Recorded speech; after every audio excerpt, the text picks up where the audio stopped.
એક છોકરાને 3, 5 અને 12 સંખ્યાનો લસા લેવાનું કીધું, બરાબર, પણ તેણે ભૂલમાં 3, 5, 12 ના બદલે 3, 5 ને 21 લીધા. તેમ છતાં પણ જવાબ સાચો આવે છે. તો ચોથી સંખ્યા કઈ હશે? બરાબર, એને ટોટલ 4 સંખ્યા આપવામાં આવી હતી, 3, 5, 12 અને બીજી કોઈ સંખ્યા, પણ એને ભૂલમાં કઈ લીધી? 3, 5 અને 21. બરાબર, તો આપણે ચોથી સંખ્યા શોધવાની છે.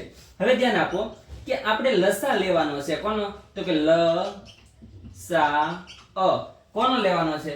3, 5, 12 અને કોઈ ચોથી સંખ્યા છે જે આપણે નથી જાણતા, જેને x કહું છું, બરાબર, અને બીજું છે લસા બરાબર. હવે આ સંખ્યાનો લેવાનો હતો, પણ બીજા જે છોકરાએ ભૂલની અંદર કોનો લઈ લીધો તો કે 3, 5, 21 અને કોઈ બીજી એક સંખ્યા છે એમનો, બરાબર. તેમ છતાં પણ એનો જવાબ કેવો આવ્યો છે? સાચો આવે છે. તો આપણે એ સંખ્યા શોધવાની છે, બરાબર. ધ્યાન આપજો, લસા લેવાનો છે એટલે આપણે પેલા લસા લઈ લઈએ આનો, કે આનો લસા કેટલો આવશે.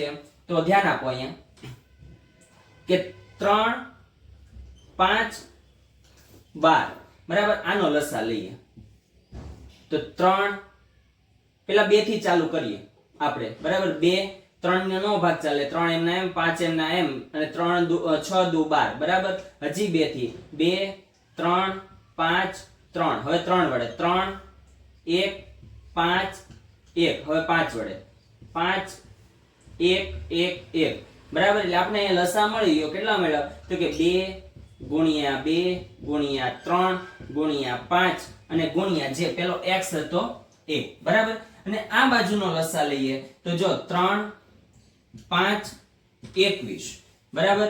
તો ધ્યાન આપો, ક્યાંથી સ્ટાર્ટ કરશું? 3 થી. 3 એકા 3, 5 એમને એમ, 3 સત્તા 21. હવે 5 વડે 5, 1, 1, 7. હવે પાછા 7 વડે 7, 1, 1, 1. તો આનો લસા કેટલો આવેલો છે? તો કે 3 ગુણ્યા 5 ગુણ્યા 7 ગુણ્યા x. હવે જો બંને બાજુ સરખી છે, બરાબર, બંને બાજુ સરખી સંખ્યા છે, પણ કોણ અલગ છે? જો 3 અહીંયા પણ છે, 3 અહીંયા પણ છે, 5 અહીંયા પણ છે, 5 અહીંયા પણ છે, x અહીંયા પણ છે, x અહીંયા પણ. 2 દુ કેટલા થાય? 4. અને અહીંયા કેટલા છે?